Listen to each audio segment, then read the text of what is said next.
Enkya ya leero abatuuze okuva mu masaza okuli Busiroko ne Buddu bakiise embuga okugula emijoozi gy'emisinde gy'amazaalibwa ga Kabaka nga bakulembeddemu ababaka baabwe okubadde wa Nyendo Mukungwe Mathias Mpuuga Nsamba wamu n'omubaka wa Busiro East Medad Lubega Sseggona.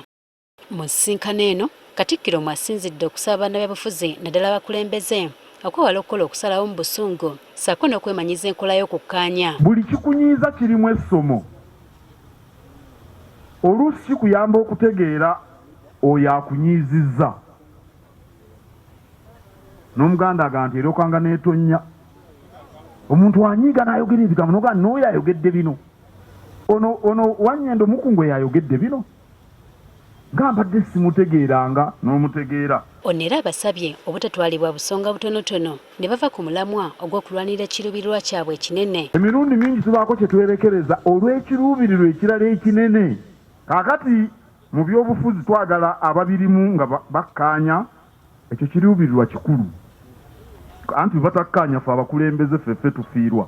Katikkiro era yagala abakulembeze bejjemu enkola y'okweyanika mu lujjudde buli lwe bafuna obutakkaanya. Bw'onyinga totulika baako w'otuula mu kasirise. Akasirise kajja kukuyamba okulaba ekkuba ettuufu erikujja mu mbeera eyo ebeera ekumazeeko emirembe. Ye Kamishona Mathias Mpuuga n'Omubaka Medad Lubega Sseggona balaze obw'ennyamivu olw'engeri abakulembeze abamu gye bakwatamu ensonga gye bagambye nti yeetaga kuddamu kulambika. Tulina okwewala okufaananya obubi erinnya lya beene. Omuyizzi bw'akasuka effumu asoba ku lwaki? Ku lwa Kabaka.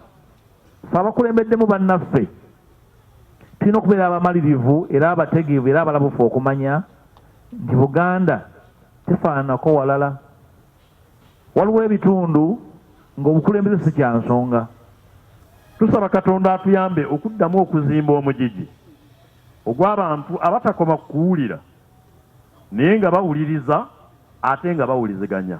Ku nsonga y'enjawukana mu bannabyabufuzi ab'oludda oluvuganya e Masaka, Mpuuga ategeezezza nga zino bwe bagenda okuzigonjoola mu kiseera ekitali kyewala. Ekibuga bakikutte bulungi.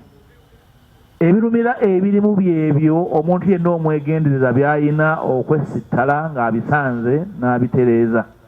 Era tuli balabufu ekimala okubitegeera n'okubyaŋŋanga. Bano buli omu aguze emijoozi gya bukadde 5 5.